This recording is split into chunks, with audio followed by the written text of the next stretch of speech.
உலகமே கொரோனாவால் என்ன செய்வதென்று தெரியாமல் வெளிபிதுங்கிக் கொண்டிருக்க, ஏழை மற்றும் நடுத்தர மக்களின் பயத்தை பயன்படுத்தி பணப்பறிப்பு வேலையும் நடந்து வருகிறது.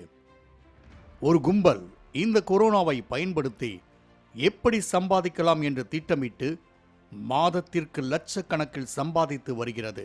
எப்படி செயல்படுத்தப்படுகிறது இந்த கொரோனா ஸ்கேம் நெட்வொர்க்?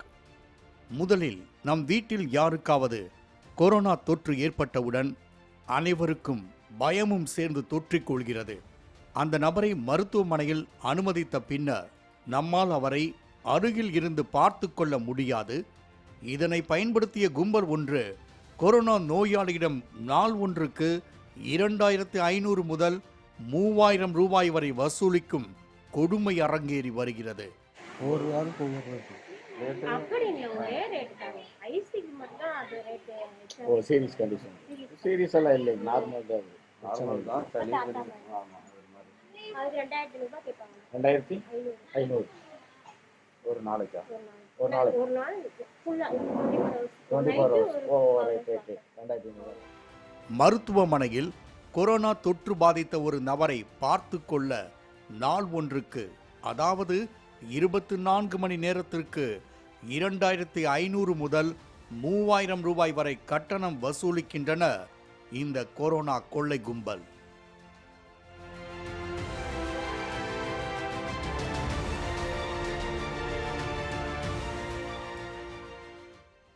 நாள் ஒன்றுக்கு 2500 ரூபாய் என்று வைத்துக் கொண்டாலும், குறைந்தபட்சம் கொரோனா தொற்றால் பாதிக்கப்பட்ட ஒரு நோயாளி 10 நாட்கள் முதல் 15 நாட்கள் வரை மருத்துவமனையில் சிகிச்சை பெற்று வருவார்.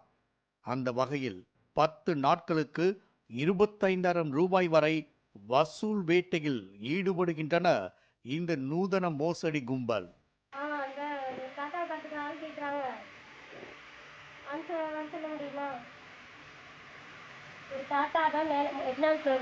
மூணாவது ஃப்ளோர் பாத்துக்கிறதுக்கு ரெண்ட் தான் பாத்துக்கிறதுக்கு கேட்குறாங்க.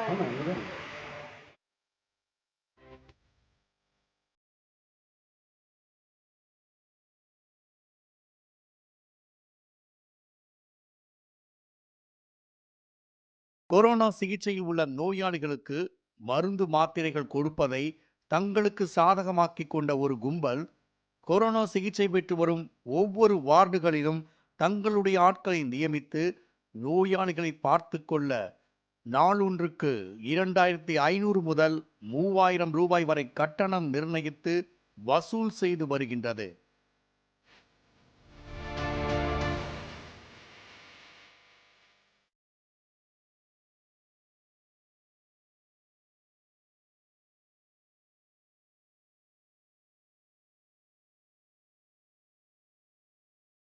ஒரு வார்டில் இவர்களுடைய ஆட்கள் 2 பேர்கள் என்றால், அந்த வார்டில் உள்ள 5 பேருக்கு கட்டணம் பெற்றுக்கொண்டு அவர்களுக்கு உதவி செய்து வருகின்றனர்.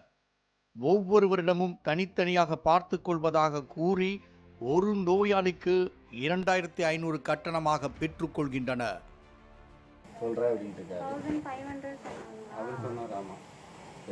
நம்மளுக்கு என்ன பண்ணி தரேன்னு சொன்னார். ஃபஸ்ட்டு வந்து 2500 தான் சொன்னார். பேசினதுக்கப்புறம் சரி நான் 1500க்கு வந்தால் உங்களுக்குன்னா மற்றவங்களுக்கு போட்டு தரேன் அப்படிங்கிற மாதிரி சொன்னார். இப்போ நீங்கள் வந்து தனியாகலாம் வந்து இது பண்ண மாட்டேங்க, அவர் சொன்னால் தான் வருவீங்க இல்லையா? அப்படி நீங்கள் தனியாக வர மாதிரி இருந்தால் எவ்வளோ கேட்பீங்க?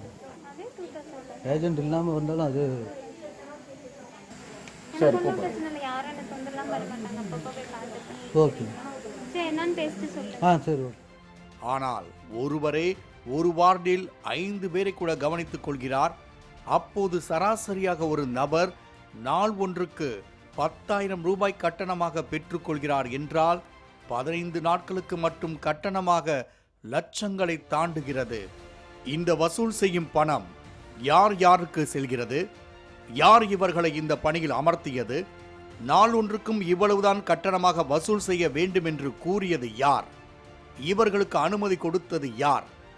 இவர்களுக்கும் மருத்துவமனை நிர்வாகத்திற்கும் தொடர்பு உள்ளதா? இந்த கும்பலின் பின்னணியில் யார் யார் உள்ளனர்?